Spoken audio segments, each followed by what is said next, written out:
Hello everyone, I'm Rebecca and welcome back to my sewing room. This week I am continuing on with my new Regency ball gown project. You can see the skirt on the dress form in the background behind me. That is what I made last week. And I also told you guys last week all about how I am trying to decide on what bodice design to do. So these are the two choices of the bodice designs. And honestly, just from looking at the images, I like the one that is the strips a lot more. But from the poll that I posted to you guys on Instagram, you liked the other one a lot more. And so I'm kind of giving both a chance. Last week we did this kind of fake mock-up of the one that you guys liked, and today I'm going to start out with the mock-up-ish of the one that I like, and that involves honestly just kind of making those strips, those piped strips, so that I can like lay them out on the bodice, on the dress form, and kind of see what they look like. So I have cut a strip of the purple fabric here. You can see it's kind of edged on both sides by the gold stripe, and I was looking at that because I really feel like the inner part, just the purple, is the right width, and I don't want the gold to actually be in this. I want the gold to be folded away in the back as a seam allowance, so that way it really lets the purple and the pink shine in this section and doesn't get that extra distraction. So that's what we're doing here. Because I am going to treat this as something that could potentially be used afterwards, I am going to serge the edges of this just so they're finished. I had debated about if I needed to give this extra structure and actually like flatline this. I kind of don't think so, because it is going to have the structure provided by the piping in the seam allowance in the back, and then it's going to be on top of a structural bodice plus the organza little puffs that are coming through as well. So there's already going to be structure in there, and I don't think we need any additional. So yeah, I'm just going to serge this, and then I'm going to sew piping on either side, and then we can start playing around with it and seeing what does this look like, and does this look like the better bodice, or should I go with the one that I mocked up in the last video, which if you have not seen the last video, of course, I will also link that right up here and then down below in the description. So I'm going to go serge this, put some piping on, we'll see what it looks like. So this is what that kind of mock-up looks like with just the one little strip that I had cut piped. And honestly, I think I made these too wide in hindsight. I think these needed to have been narrower because I don't think I'd be able to get as many of this width in as I would be supposed to. And I don't know, it's so hard to tell with like just that little bit done on if this concept would work or not, because I like the idea, but it's hard to see because like this is a stand-in for like ivory silk organza behind that would be kind of poofing out. And then this could be either pink or purple. I'm honestly not sure what would be better, because like if we look at the original right here, you can see that that contrast color, or like the silk satin color, that is what is actually up at the top, which in this case would be the pink. But I don't know. I feel like, I mean, right now it obviously looks a mess, but I like the concept of it. And I feel like it could get to a very pretty point. I'm just not sure if it's the right way to go. So I've done the tester over with the thinner strips right now, and I think it looks way, way better. You can see the difference of like the wider strip here in the center versus the thinner ones here. And honestly, as crazy as this looks right now, I think I'm gonna go for this one. I don't know, there's something so intriguing about it, and I really want to see it come together. So yeah, what that means is that I am going to create a base bodice now that is going to be like the lining layer, and it is also going to be the lining layer of the back, because if we look at this picture right here, we can see what the back looks like, which is very like kind of pleated into place, and that will have a fitted liner. So I'm going to mock those up, and then we can get back to all of the decorations on top.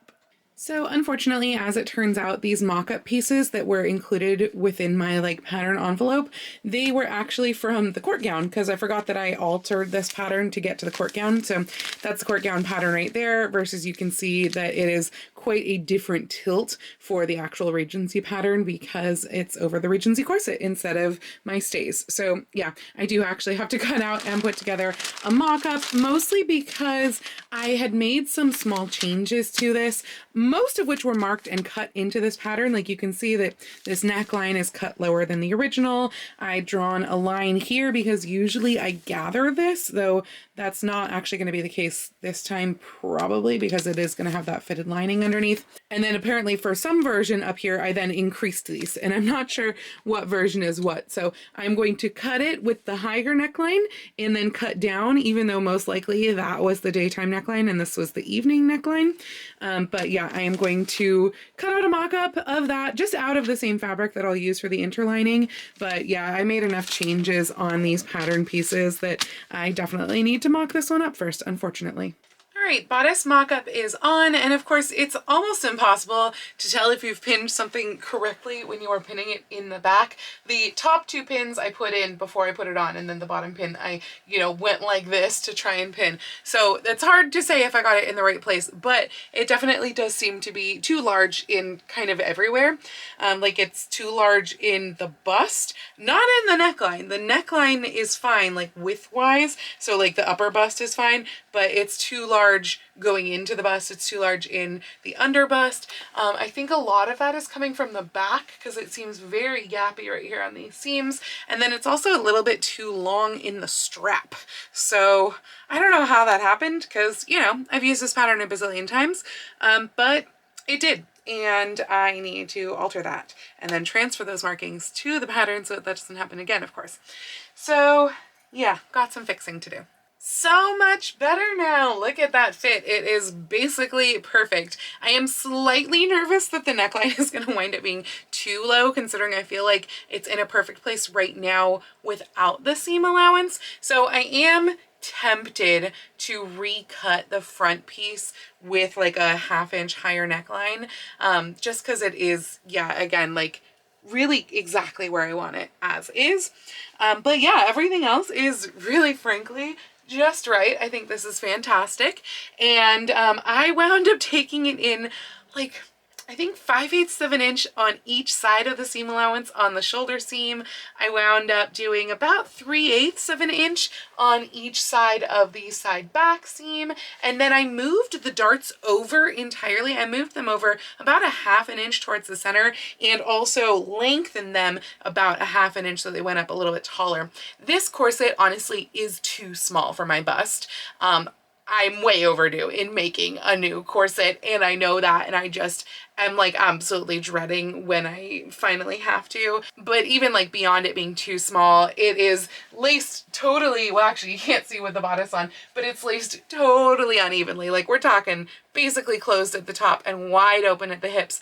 And it is also patched in a bunch of places on the boning channels. I think I have probably at least one, if not more than one, of the eyelets ripped out. I desperately need to make a new Regency corset. I just don't want to.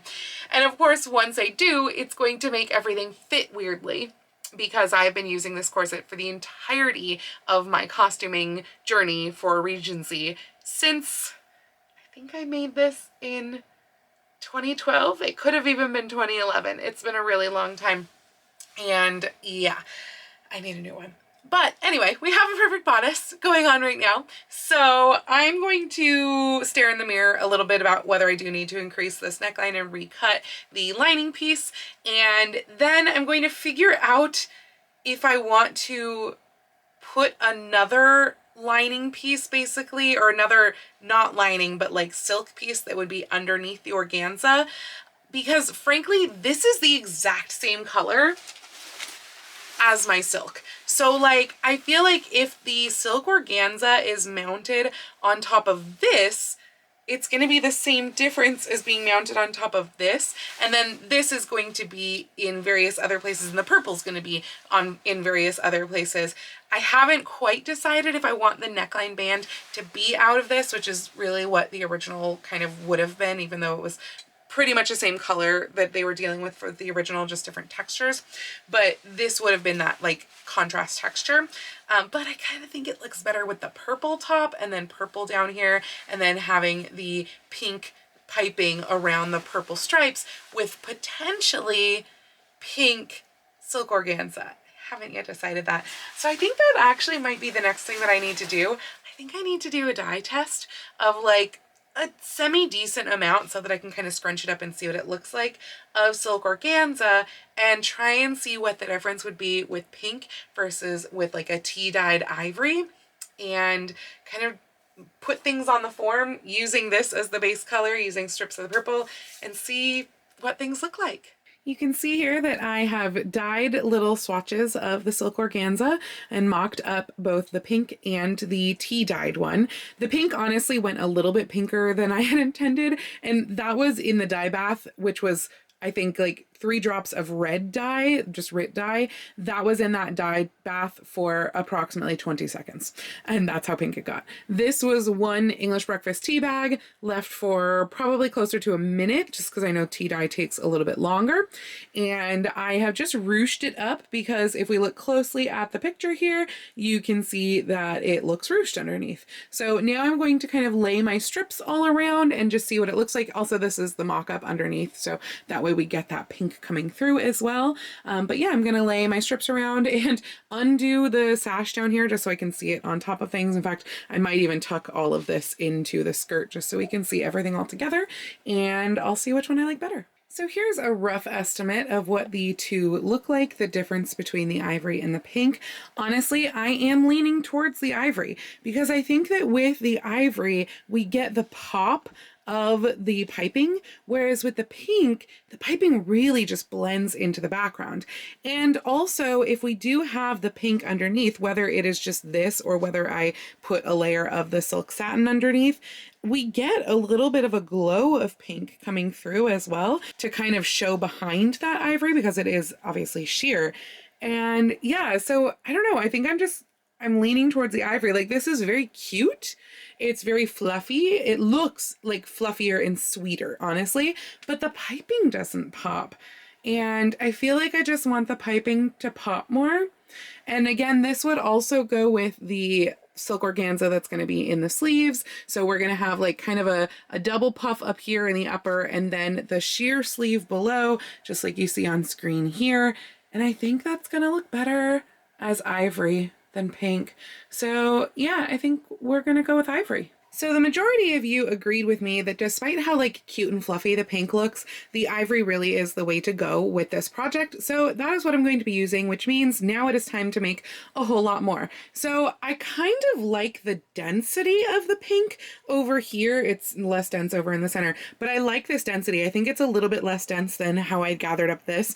So what I'm going to do is look at kind of the scale of that, see how much I need, because I need the band to go across the front, and then I also need the sleeve. And the sleeves have those kind of puffy elements to them. So I need to figure out just like how much silk organza I need, and I'm going to go tea dye that as well. So I did decide to cut out new backs and fronts to raise the neckline 1/2 inch, but what I'm also doing here is I'm going to have to like serge around the outside of the liner and assemble this seam before I can actually cut out the purple fabric, because if we look at this image on screen of the back of the dress, you can see that the whole center back has that sort of fan gathered effect, but it's actually more than what the lines are on my pattern here, because a bunch of this is going to get folded over for facing. So this is really pretty narrow right here. And I feel like when we look at this fan look, it actually would go to about 1.5 to 2 inches past that. And then we kind of have the fitted seam over here. So I think what I'm going to do is just cut that out separately. It will still be 2 different pieces, the fan piece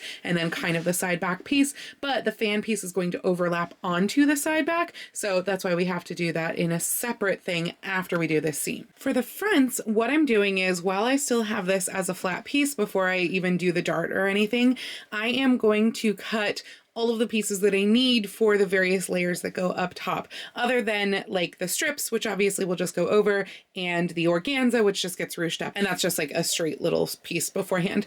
But what I'm going to cut on here is I need like the pink part, because I decided I am going to do the silk, because actually when we look at it together, like under the organza, there is quite a difference between the two, because this does read very brown and also it's a lot shinier. So I'm going to cut a piece of the pink that is going to kind of do a swath across like this, probably not even going all the way to there because I really only need it to like about here. So it's going to go just kind of like that. That will be top stitched onto this base layer, and then other things like the organza and the strips will go over the top. But then I also need a purple band that is the shape of the bottom of this, and the purple will continue up and then go up here. So I need a piece of the purple that will kind of look like that, maybe also get incorporated up into there somehow. I'm not entirely positive yet. What I might even do is cut a piece of the purple that actually is basically the remainder of this, because I really don't know yet whether I want the band around the neckline to be out of the purple or to be out of the pink satin. Because again, if we look at this picture right here, the band around the neck is the satin, which is kind of the contrast, but obviously it's still the same color in this one.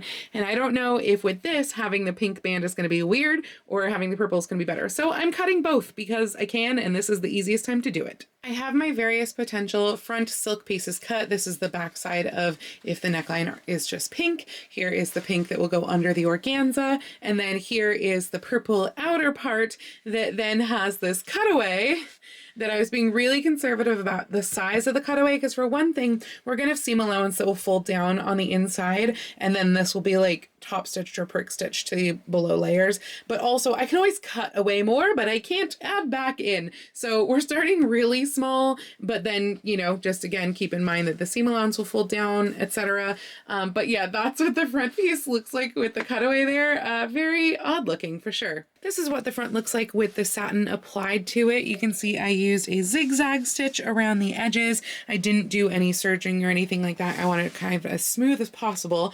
And then now I am marking my darts here, and I'm going to sew up my darts through both layers. And from there, I will be able to put the organza and the strips and the purple section, which will have its own darts sewn separately, on top. Of course, now that I've gathered this bit all up to lay on top of here, it is looking so gray compared to the test sample. Like there's the two side by side. You can, oh yeah, wow.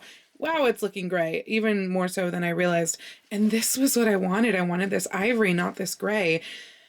And I don't know how this happened. I dyed it with like the exact same type of tea bag. It was just that I was dyeing a lot more of it. Maybe I should have used 2 tea bags.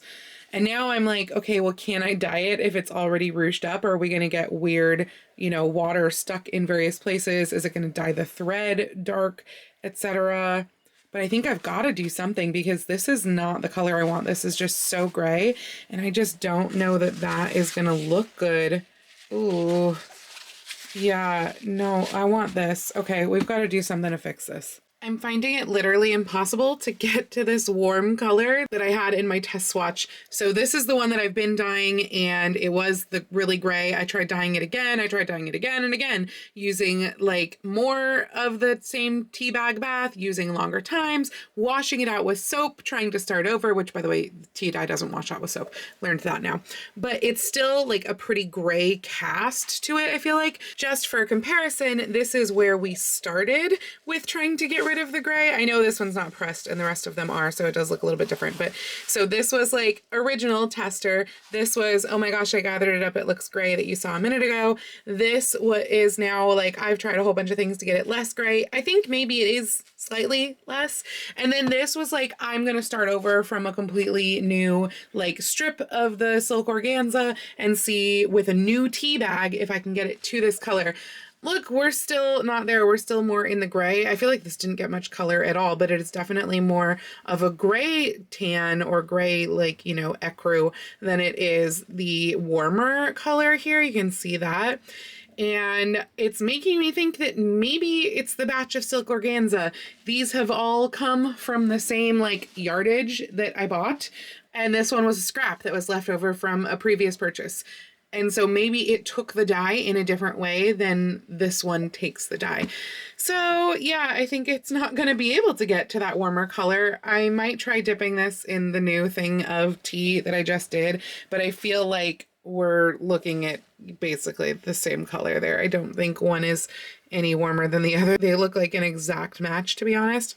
So yeah, that is disappointing. And I guess we're not going to have the warmer. It's so gray. Oh my God, why is it so gray? But if I have no way to get there, then I have no way to get there. So I redid the lines on that second piece of fabric that I showed you, which was a little bit warmer toned than the gray one that I first did. And I re-dyed a whole slew of it, well, 2 yards of it, for the sleeves so that it would match this one and not the gray one. So yeah, that part's done. And now what I'm doing is I'm trying to, well, first I basted in place this layer after I redid all of the gathering lines. So it's basted in the same place that the pink satin is underneath. And then I pressed back the seam allowance around the opening, and I actually cut it out larger as well. It looks awful. Like, I am fully aware that this looks absolutely atrocious, and I just hope that it's going to get better, because this is so hideous that I would honestly go back to that other bodice. So yeah, this is where we are at the moment. I honestly think that this needs to get opened up significantly more, because I just don't think there's enough room for the straps to go in. I also do want to play with looking at the pink up here. Maybe that would make it look better. I'm not sure, but right now, yeah, it looks atrocious. So unfortunately, this kind of moment of regret and indecision is where I have to end this video, because it is now Sunday and I don't have time to do any more sewing today. So yeah, I don't know how I'm feeling about things. I posted pictures of kind of like both the pink option and the purple option to Instagram just a little bit ago. I haven't had a chance even to look at the responses yet to see what you guys think. I mentioned in there that I'm thinking of scrapping this whole bodice and going with the other one. So on Facebook, my friends think that I'm crazy and I shouldn't scrap it, and they are mostly liking the pink edged one. But I am still... Maybe it's the side with no strips on it that it's like making me hate it, and maybe I should take my other strip section and put it on there and just see what it looks like. And like, maybe it's just that I should have, you know, fewer of the wider strips, or maybe I need to change the piping and make the strip smaller. I honestly don't know, but it's just making me like have distaste for this project. And I know that when I do get distasteful about a project, I never wear it. Like last year's Christmas bustle that made me so crazy that I just, like the idea of wearing it makes me annoyed. So we're not gonna do that anymore. If I get to a point where I do not like a project, I am probably gonna stop on that project. This, however, I do have the option of the other bodice. So I am going to kind of evaluate just how much of the purple fabric I have left, which is, you know, not very much, because it's this and it's one other scrap that's slightly bigger than this one. And we're gonna see if maybe I can get like the back and side pieces out of, you know, that and do a new bodice front. The back and side, like I'm still gonna do that sort of fan effect like this bodice has, because the other bodice just has a totally plain back and that's boring, and I really like that fan effect with the bow and everything. So that is for sure happening. We just have to see how much fabric I have, if I can recut the bodice and kind of start from scratch or not. And that will be in next week's video, I guess. Though I have to admit, I'm super tempted to take a week off from this project and alter those 2 dresses from Seams Friendly that were like the ones that didn't fit. If you haven't seen that video, I will link that video up here, because I did a whole review of Seams Friendly, which is like a potential eShakti replacement, which is great since, you know, they're gone. But yeah, so that's how I'm feeling on this project right now. I don't know, it's just kind of stressing me out and making me annoyed at it and making me not want to work on it. So that wasn't a great way to end this video, and I'm fully aware of that, but hopefully you enjoyed this video anyway. If you liked this video, please go ahead and click the thumbs up icon. And if you'd like to see more videos like this from me, or maybe more positive videos, please go ahead and click subscribe and the little bell icon to be notified every time I post a new video. I do post videos here on YouTube at least once a week, usually with sewing vlogs like this out on Tuesdays, and sometimes with other costuming or fashion or sewing content out on Saturdays, but I post every day over on my Instagram, so please go follow me on Instagram. That's at Lady Rebecca Fashions. And if you'd like to help support all of the work that I do on this channel, I do have linked to my Patreon and my Ko-fi down in the description below, or you can send me a super thanks or join my YouTube channel memberships right here on YouTube below the video. I'd also like to give a special shout out to my Edwardian level patrons, Jean and Kim. Thank you all so much for joining me today. I hope you all have a wonderful week, and I will see you very soon in my next video. Happy sewing!